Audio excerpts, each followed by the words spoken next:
Hello and welcome to True Crime Rocket Science, the most authentic voice in true crime. In this episode, we're going to look at Judge Lama's order, and in fact, in the 20 pages of his order, we're going to focus on the background given by the judge's response thus far to what has been presented in court. Now, what I always find interesting with this sort of thing is you're getting a sense of what has resonated, what has fallen on fertile soil in terms of the prosecution's arguments thus far and the defense's arguments thus far. And so it's always interesting to see how the court is treating this narrative that is sort of developing in terms of the Morphew case. It's interesting to see what they focus on, what they notice, and what is the fabric of the case thus far. And so in this 20-page order authored by Judge Lama, we start getting an idea of what his idea is of this particular case. And I've got to say, despite the fact that he's greenlit the trial to go ahead, there's certainly a disturbing some of what he covers, some of what is the focus of this order is definitely disturbing. And I've got to say, I'm kind of not too happy with it. There's quite a big focus on the defense's kind of insistence on the DNA from the glove box, from the inside of Suzanne's Range Rover. The fact that that comes through so prominently is definitely a problem as far as the prosecution is concerned. But before we get to the rest of that, if you haven't subscribed to the channel, please do. Like, share, leave a comment, and let's get started. So I did consider doing this as part of a live.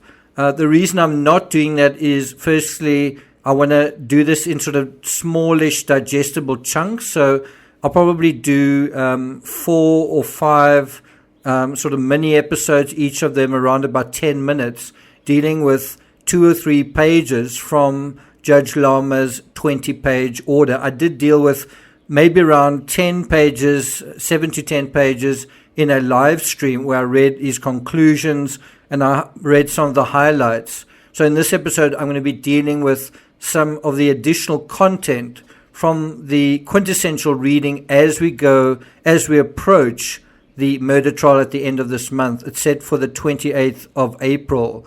It's really only almost 2 weeks away. So by reading through his order and getting a sense of what he is noticing in terms of his summary of the narrative, we're getting a sense of what the court thinks about this case, what so far as the prosecution managed to get onto the court's radar successfully, and also the defense.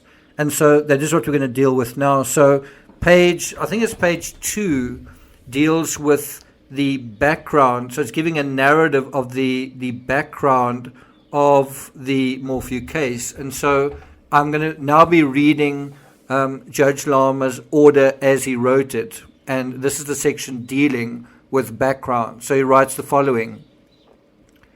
Suzanne Morphew of Maysville, Colorado, went missing on or about May 9 or 10, 2020. Initially, a neighbor raised concerns when he was unable to locate her. The neighbor contacted her husband, Barry Morphew, as well as the authorities. Mr. Morphew owns a landscaping business and was in the Denver area working on a project when he received the phone call. So first of all, what I think is quite interesting here is there's not even certainty when she went missing. Was it on May 9 or was it May 10? This tends to be a problem in prosecuting cases, not knowing the time frame, not being able to narrow the time frame down. So we have it's either this day or that day, means there's already clearly a lot of uncertainty. Another thing just to highlight there is a neighbor raises concerns. It's not a family member. It's not one of the Morphew girls who calls. It's not Jeff Libler. It's not the sister of Suzanne Morphew. It's not a family member. It's not even her husband. You have a neighbor saying, wow, we don't know where she is. What is going on? And The neighbor is also the person who actually goes to the residence to try to find her. And of course, Barry Morphy's not home, nobody's home, and sort of a sense of no one's home, and in the vacuum of no one being home, something happens to Suzanne. She disappears, or something happens to her, right? That's the impression that is created by the scenario of no one being home in terms of the neighbor going there, right? So the order goes on as follows. Shortly after the call to law enforcement, police found Mrs. Morphy's bike off a dirt road down a ravine near her home. That's also an important point to stress. The bicycle is quite near the home. It's not far away.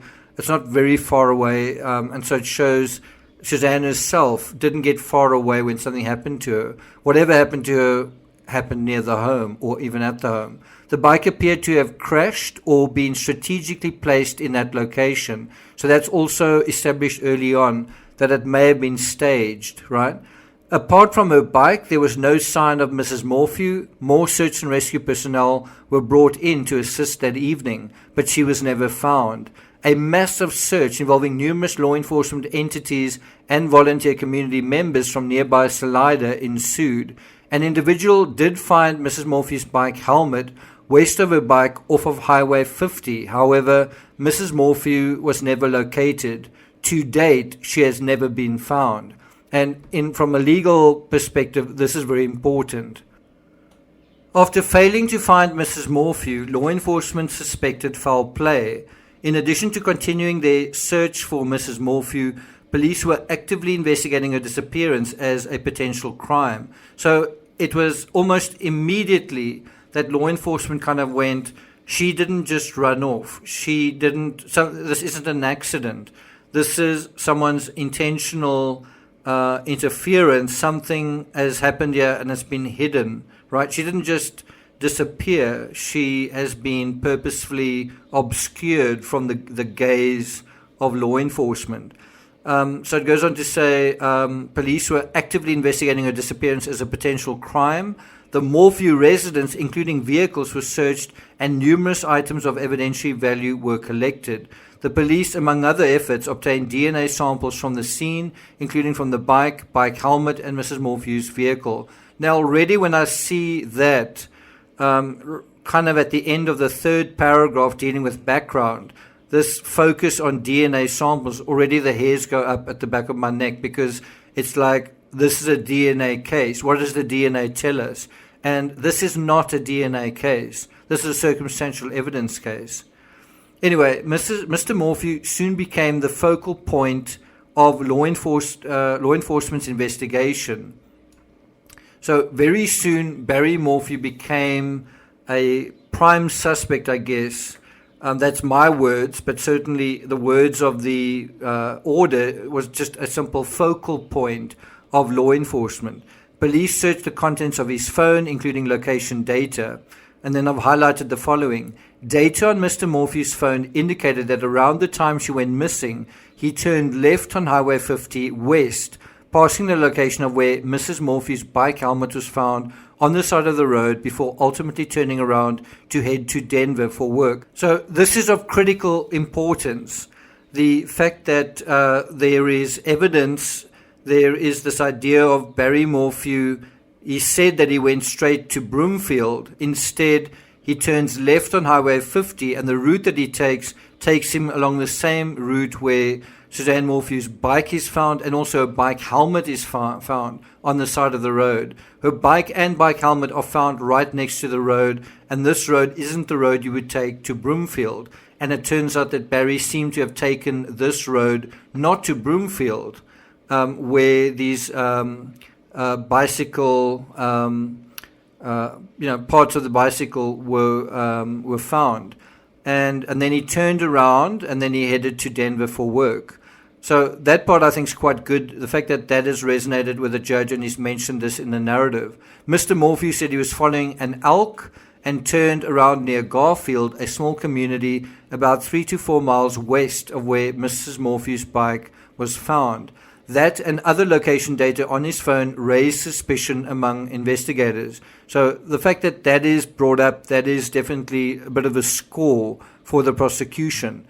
that aspect, how his movements that morning, the morning of Sunday morning, and other location data is what raised suspicion. The other location data, I think, also refers to his location, his sort of erratic location and movements at the Morphy residence the previous day. Anyway, he goes on to say, Mr. Morphy also spoke with police on numerous occasions. They don't actually say how many, but it was actually about 15 separate occasions Barry Morphy spoke at length with investigators, especially two investigators in particular. Then that says here, while he never admitted to any wrongdoing, police had come to suspect his involvement in his wife's disappearance. So on these numerous occasions, although he doesn't admit that he did anything wrong, the police aren't convinced by his numerous statements, right? Then it goes on to say, in the summer of 2020, CBI forensic analysis determined foreign unknown male DNA was found on various items of the crime scene. The interior cushion of the bike helmet, Mrs. Morphew's bike, the glove box, and back seat of Mrs. Morphew's Range Rover. Mr. Morphew, along with other investigative personnel working the scene, were excluded as the source of the sample. So whereas the previous paragraph is kind of taking you in one direction, in other words, Barry's involvement, this particular paragraph is suggesting someone else could have been involved. There's DNA that excludes Barry, kind of in a sense. Then the next paragraph, in fact, the last paragraph of page 2, refers to CBI agent Joseph Cale, that controversial agent, being the lead investigator assigned to assist local authorities in the investigation of Mrs. Morphy's disappearance. Communication logs with the Forensic Laboratory Division of CBI indicated that Agent Cale had come to believe the DNA sample found in Mrs. Morphew's car belonged to suspects who may have perpetrated the crime. So this is Agent Cale's position, and we know Agent Cale was later sort of thrown off the case, and there was all sorts of other things going on. In turn, CBI analysts determined the partial genetic profile combined with the investigation warranted uploading the sample into CODIS, a nationwide DNA database. I think the supposed perpetrator in the John Benet Ramsey case was also uploaded to CODIS in the late 90s. CODIS is the acronym for the Combined DNA Index System and is the generic term used to describe the FBI's program of support for criminal justice and DNA databases, as well as the software used to run these databases. CODIS contains DNA samples of convicted offenders nationwide, along with unknown samples from unsolved crimes and active investigations. On May 19, 2021, Agent Cale, we're now on page 3, among other law enforcement personnel, received a CODIS match letter indicating the unknown male DNA partially matched DNA found in 3 out-of-state unsolved sexual assault investigations, and these were from Tempe, Phoenix, and Chicago. The letter further indicated that due to the limited genetic profile, this was only a lead and further investigation was necessary. Sometime in late April of 2021, CBI detectives working on the case became aware that the Chaffee County Sheriff's Office was going to arrest Barry Morphew, charging him with murder. Agents Cale and Graham strongly opposed the arrest of Barry Morphew, citing the need for more forensic testing and evidence collection in general. They both believed the arrest was premature and raised their concerns with Kirby Lewis, head of the Major Crimes Division of CBI, who, in turn, brought those concerns to Deputy Director Chris Schaefer. Mr. Schaefer called the Chaffee County Sheriff, John Spezzi, and advised against arresting Mr. Morphew at that time. He expressed the concerns of Agent Cale and Graham. It was the first time in the Deputy Director's career that he ever called a sheriff about holding off on the decision to arrest an individual. Shortly thereafter, CBI Director John Camper called the sheriff and reiterated the Bureau's concerns with arresting Barry Morphew. So there's just some concern, there's some focus on the kind of irregularity in the timing of Barry Morphew's arrest. The fact that this also is the focus of this background report, to me, is a little bit worrying. it's sort of raised to this level that this is so important. On May 4th, 2021, Alex Walker authored a 129-page affidavit in support of the arrest of Barry Morphew on suspicion of homicide along with other charges. So you've got a 130-page, almost 130-page affidavit that's reinforcing the reasons why Barry Morphew should be arrested for homicide, right, and other charges. The affidavit states numerous agents from CBI reviewed and edited the affidavit, but failed to state that the Bureau did not support the arrest of Mr. Morphew. So that's quite interesting. You have this affidavit that's written, and then this idea that the authorities in charge actually didn't really endorse it. So it's like a book written that's self-published is not actually approved by an editor. It's not really approved by a higher authority. And so it's almost like you have this random agent writing something, and it's not really the wishes of the higher authority. Anyway, as of May 4th, 2021, law enforcement had still not determined the source of the unknown male DNA found throughout the crime scene. And I guess this was raised by the defense to say, you are wanting to charge someone, but you haven't completed your investigation, right? The affidavit failed to inform the judge of said DNA and that Barry Morphew was excluded as the source. Ultimately, Chief Judge Murphy found probable cause and set a no bond hold as requested by the affiant. Chaffee County Sheriff's Office arrested Mr. Morphew on May 5th, 2021. As far as I'm concerned, I think the reason why there was a rush to charge Barry was because there would have been a statute of limitations on some of these other charges. And if they charged him later, those would have expired. Of course, the statute of limitation for charges of murder don't expire, but they wanted to charge him with other crimes first. And I think that is how it initially played out. Wasn't he initially charged with other crimes? And then later on, the homicide charge was added to that. I could be wrong. But that may be the reason why they wanted to charge him before the 1-year time limit, where the statute of limitations may have played out.